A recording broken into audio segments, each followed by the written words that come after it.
bonjour tout le monde. Donc effectivement, je vais parler rapidement du rôle de pneumologue je vais passer rapidement parce qu'en fin de compte, en fait, on retrouve des choses sur le cancer, sur la BPCO, sur l'asthme, sur les PID, même si on n'a pas parlé beaucoup. Les PID, on va retrouver aussi sur les cas cliniques pour ceux qui veulent s'inscrire, qui veulent assister tout à l'heure en début d'après-midi. Donc, je pense que... Oui, non, je vais se faire comme ça. Voilà, donc le rôle de pneumologue. Donc, j'ai pas de lien d'intérêt. Hop, on l'oublie.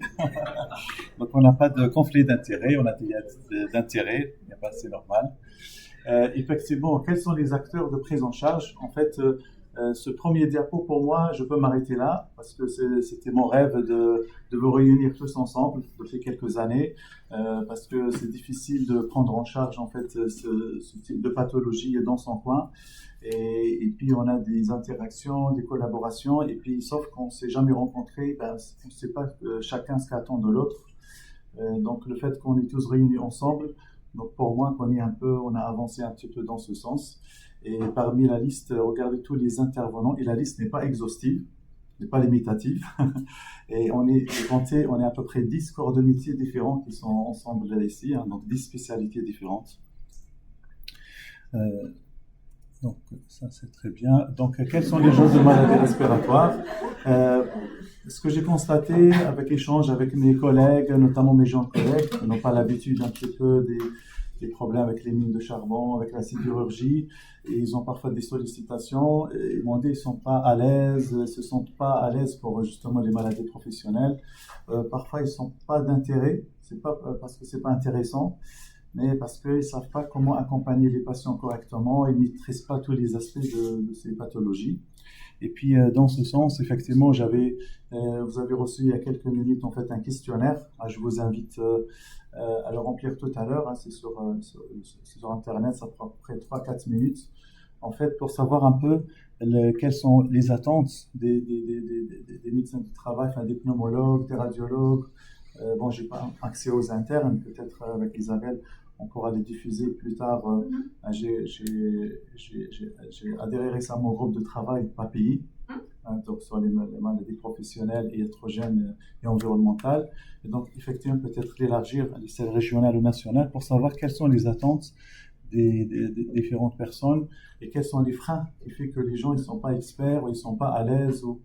Voilà, donc comme ça me permet moi aussi, peut-être pour les années prochaines, adapter la formation selon vos besoins. Donc ça, après, l'objectif c'est de convaincre les gens qui hésitent ou à s'intéresser aux maladies respiratoires parce que c'est vraiment passionnant. Moi, quand j'ai découvert à travers mon ancien collègue qui est Dr Senior, Joël Senior qui est là avec nous, et en fait, parce que j'ai récupéré sa patientèle et c'est vraiment grâce à lui, en fait, ses anciens courriers. Et donc là, j'ai vu qu'elle a fait beaucoup de choses pour les patients et puis les avis qu'il a demandés, les tableaux et puis petit à petit les relations avec les associations, les avocats. Donc on apprend aussi sur le terrain. Et puis on constate quand même que c'est un motif de consultation fréquent. Donc les gens, ils sont dans le cadre de suivi de l'amiante, CELIS, on aura des dépistages bientôt. Il y a des demandes de reconnaissance maladie professionnelle. Les gens, ils viennent, on reçoit des demandes d'expertise parce qu'il n'y a pas assez de pneumologues. En fait, enfin, le tribunal appelle, s'il vous plaît, vous êtes le 4e pneumologue qui refuse de faire l'expertise. Alors que moi, je ne suis pas expert. Et parfois, il me dit, on fait quoi? Le dossier, il va continuer à tourner. On commence un peu à s'intéresser, on essaye de se former comme on peut. Et donc, il n'y a pas assez de pneumologues, je trouve, qui s'intéressent à ça. Et puis il y a des deuxièmes avis, des expertises, ça c'est un peu plus compliqué. Et puis diagnostic différentiel, vous avez dit nodule pulmonaire. On va voir tout à l'heure, c'est 10-15% de l'asthme, c'est d'origine professionnelle. 15% BPCO, c'est d'origine professionnelle. Vincent il nous a montré effectivement les données, les PID, les fibroses pulmonaires qu'on voit tous, c'est jusqu'à 26%, c'est d'origine professionnelle. Donc ça veut dire qu'on passe à côté de plein de choses. Et donc Voilà. Et puis on avait parlé un petit peu des jeunes pour les orienter dans les métiers d'avenir. Et puis il y a un impact important des maladies donc professionnelles. Déjà, c'est très fréquent. C'est la deuxième pathologie fréquente après les troubles musculo-squelettiques. Et en fait, voilà, on est entre les 10 et 15%. Même Vincent tout à l'heure, il a montré qu'on estime le cancer, c'est, après j'ai fait les calculs, ça fait à peu près un cas sur 4 ou un cas sur 5 cancers d'origine professionnelle. Et donc, nous, on voit beaucoup de patients qui ont des cancers. Ben, c'est vrai que parfois, on ne pense pas à les orienter vers le métier de travail ou vers les associations pour demander des reconnaissances. Et puis, c'est des conséquences redoutables. Parce que, comme on a dit, on va au travail, on va pour s'épanouir, on va pour gagner sa vie, on ne va pas pour mourir. Alors que malheureusement, le travail peut être quelque chose qui vous gâche la vie. Donc, on perd la qualité de vie avec l'espérance de vie. C'est-à-dire, on peut être en vie, mais très mauvaise qualité de vie.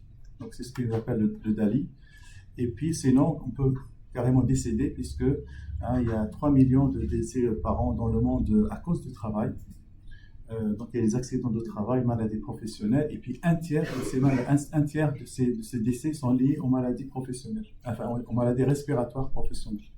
Et ça représente 4% de perte de PIB. Et puis, il y a des changements dans le monde. Les publications, ça date il y a 20 ans, 25 ans, alors que le monde, ça évolue un petit peu. Hein, donc, on a des changements dans le monde. Donc, dans les pays à bas revenus, dans les pays de tiers-monde, en fait, il y a des changements parce que les entreprises en Europe, aux États-Unis, et délocalisent leur production dans les pays pauvres parce que le coût du travail est faible. Ben, déjà dans les pays à faible revenu, il y a déjà le secteur informel, le travail un petit peu en noir ou le travail qui n'est pas déclaré. Ça peut aller jusqu'à 80% en Afrique, en Asie. En Europe, il est à 25%. Donc quelqu'un qui est dans le secteur informel, il n'y a pas de médecine de travail, il n'y a pas de suivi, il n'y a pas de statistiques, il n'y a pas d'information, donc ça complique les choses. Et puis effectivement, il y a les femmes qui travaillent de plus en plus et on a vu que les femmes sont un peu plus fragiles dans certains métiers et puis elles n'ont pas forcément plus de protection que ça. Il y a les enfants aussi qui rentrent dans le milieu de travail dans des pays un petit peu où il n'y a pas de règles, il n'y a pas de surveillance. Donc les mineurs, ils sont beaucoup impliqués donc ils sont exposés déjà à un âge très, très, très tôt. Et dans les pays à haut revenu, dans les pays développés, ben, il y a quand même pas mal d'immigrants qui arrivent, il y a les vagues de migration, et puis les migrants, ben, ils ne sont pas bien payés, ils ne sont pas déclarés, donc ils ont aussi des mauvaises conditions. Et concernant le monde du travail, ben, effectivement, les gouvernements ils comptent sur l'employeur. Après l'employeur, il y a un transfert. J'ai trouvé ces informations. Je ne sais pas si dans la pratique, les collègues médecins de travail constatent ça. Transfert du poids de ces maladies des employeurs vers les employés. Comme disait Benoît hier, un patient qui est exposé, ben, qui va s'occuper de lui, qui va envoyer quelqu'un pour visiter. C'est-à-dire c'est le rôle de médecin de travail, de l'inspecteur du travail. Ça, il faut être vigilant effectivement avec ça. Et puis, l'évolution de l'épidémiologie, effectivement, sur les 20-30 dernières années, il y a des maladies qui augmentent. C'est au niveau de l'asthme au travail, puisqu'il y a de plus en plus d'industries chimiques, pharmaceutiques, alimentaires, avec des expositions plutôt à faible dose, des produits chimiques et aliments allergènes. Mais on a des maladies un peu historiques. On a l'impression que ça diminue effectivement l'hypersensibilité des fermiers métallurgistes parce que, bon, les mines de charbon, ils ont fermé, il y a un peu moins de sidérurgie, il y a un peu plus d'autonomisation des machines, donc il y a un peu moins on devrait avoir moins d'exposition et moins de pneumoconiose. Mais attention, dans le monde, ça, les maladies qu'on a pensé disparaître, ils sont en train de réapparaître, d'émerger. Par exemple, il y a des fibroses aux États-Unis, parce qu'avec Trump, il a autorisé en fait les mines de charbon, mais vraiment des petites mines de charbon. Chacun peut creuser, faire des mines de charbon. C'est en train d'exploser aux États-Unis et ils ont une augmentation importante de cas de fibrose.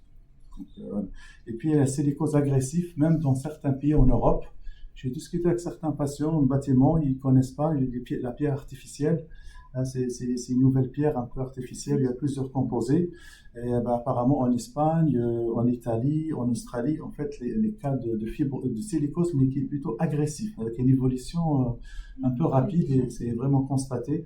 en France, c'est pour ça que j'ai parlé hier de veille sanitaire. Et il faut qu'on soit vigilant si on voit maintenant on a une fibrose progressive. Si on voit une progression rapide, je pense qu'il faut se méfier des expositions professionnelles. Et puis, Vincent a parlé de ça hier, les nouvelles expositions, un peu la nanotechnologie, la laine de roche, qu'est-ce qui a remplacé l'amiante, laine de roche, laine de verre, les biotechnologies, ben, on a augmentation de cas en fait de PBCO. Pour moi, les pathologies que le pneumologue doit connaître, c'est ça, c'est le cancer, l'asthme professionnel, BPCO, pathologie liée à l'amiante et la silicose, même s'il y en a plein d'autres. Donc là, bon, ça a été abordé, les trois grandes catégories, exacerbées par le travail ou provoquées par le travail, ou bien par des irritants, l'exposition aiguë. Et puis le tableau, on ne revient pas. C'est vrai qu'on n'a pas l'habitude nous, de gérer les tableaux de l'asthme, quel tableau choisir, parfois diminution 30%, VMS, parfois c'est 40%. C'est bien que c'est en train d'être codifié, mais c'est vrai que c'est pas très clair encore. Donc il y a plusieurs tableaux sur l'asthme. Les métiers, Dr Tao, donc on a déjà parlé, il y a plein de métiers, même si on retrouve un peu, j'ai mis les métiers les plus importants, mais il y a plein de métiers en fait, il y a plus de 400 produits. Et puis concernant la BPCO, ça a été abordé aussi effectivement, donc 15% des BPCO, donc plus d'un patient un patient sur 6 à peu près, milieu industriel, agricole, et puis des milieux un peu peut-être moins connus, effectivement le bois, le soudage, la cimenterie, les métaux. Il n'y a pas beaucoup de tableaux, il y a quelques tableaux, mineurs de charbon, mineurs de fer, les textiles, l'équivalent en régime agricole. Je vous ai imprimé les tableaux qui sont là-bas, ceux qui veulent les procurer pour un peu les consulter avec le patient au fur et à mesure. C'est comme ça que j'ai appris, je regarde en même temps pendant la consultation avec le patient. Et puis, il y a sous-déclaration, surtout à cause de la confusion avec le tabagisme passif. Le tabagisme actif, qu'est-ce qui est lié au tabac, qu'est-ce qui est lié à la profession. Et puis le cancer, donc ça a été apporté par Vincent. Le problème du cancer, c'est qu'il y a tellement de produits, tellement d'expositions, et puis même si je vous dis cobalt, vous ne connaissez pas forcément tous les métiers qui exposent au cobalt, donc c'est facile de passer à côté. Donc comment on fait? Effectivement, le questionnaire que vous avez là-bas, vraiment ça aide énormément parce que vous avez l'exposition, le facteur, vous avez les tableaux qui correspondent et vous avez tous les métiers qui vont avec. Et même vous avez un code couleur comme ça, rouge, orange, bleu, pour voir si c'est une forte exposition ou c'est une exposition probable, enfin c'est une exposition certaine ou probable ou possible. Et puis là, vous avez tous les cancérigènes et tous les métiers qui vont avec. Et puis un exemple, par exemple, j'ai rempli avec un patient, c'était plus pour moi aussi pour voir la faisabilité, combien ça prenait du temps. Voilà, on a rempli avec un patient qui était exposé à l'amiante et ça a permis d'avoir un peu la durée d'exposition, qu'est-ce qu'il faisait vraiment comme métier. Ici, on voit qu'on est dans le rouge, il y a une exposition certaine. Après, en fait, on peut aller vers le détail, c'est-à-dire questions complémentaires spécifiques pour voir ce qu'il faisait vraiment, qu'est-ce qu'il manipulait, qu'est-ce que c'est son fiche de poste exact. Et là, franchement, c'est étonné, les patients se rappellent très bien, ils vous décrivent vraiment. Donc, c'est vrai qu'il faut discuter avec le patient et on peut apprendre beaucoup de choses de la part des patients. Et donc, lui, je voyais qu'il y a une exposition quand même importante. On passe donc pathologie de l'amiante, premier cas décrit en 1907. Et donc, pourquoi l'amiante, c'était un scandale qui était responsable, voilà, un scandale sur des décennies, puis responsable de décès de dizaines de milliers de patients. Parce que vous avez l'interdiction en France qui était en 1996, alors qu'on connaissait déjà depuis 1935 le lien entre l'asbestose et le risque de cancer. Et puis il y avait même des tableaux créés. Il y avait le tableau 30, il est créé en 1950. Donc s'il y a un tableau, c'est quand même on savait déjà.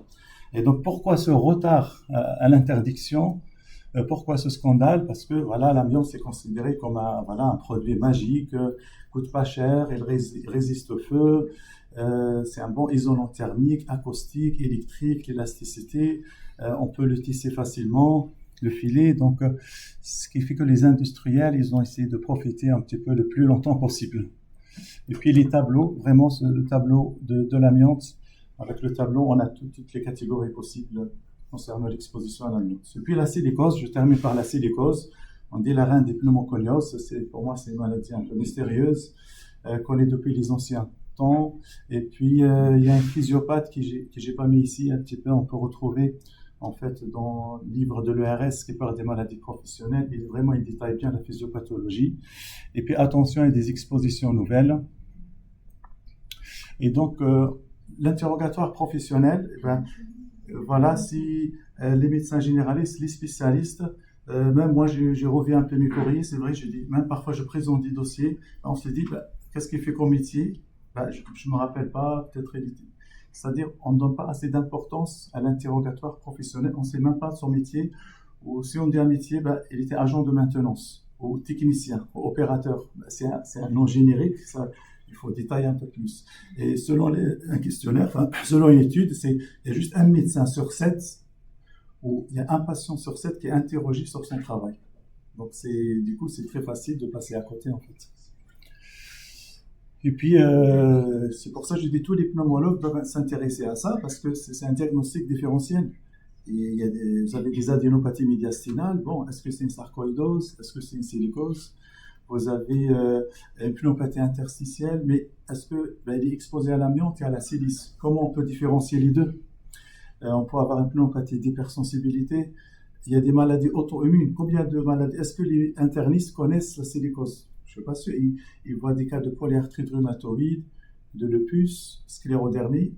Mais combien il y a eu de déclarations? Moi, j'ai tenté de déclarer des gens qui avaient polyarthrite rhumatoïde, silicose, la chronologie, ça allait avec et tout. À 2 reprises, c'est mon ancien collègue, Dr Senior, a tenté une fois une déclaration. Et puis moi, quelques années après, j'ai dit je vais retenter. Il y avait un refus de médecin conseil. Parce que, effectivement, je ne sais pas, les associations, s'ils arrivent à obtenir pour le syndrome association, en fait, polyarthrite Kaplan-Coléné, polyarthrite rhumatoïde, est-ce qu'ils arrivent à obtenir, voilà, donc s'ils arrivent, peut-être on a besoin de leur aide pour un petit peu avec leur juridique, donc, le collègue elle est là aussi, pour avancer ces dossiers-là. Et puis, le tableau 25, qu'on peut quand même...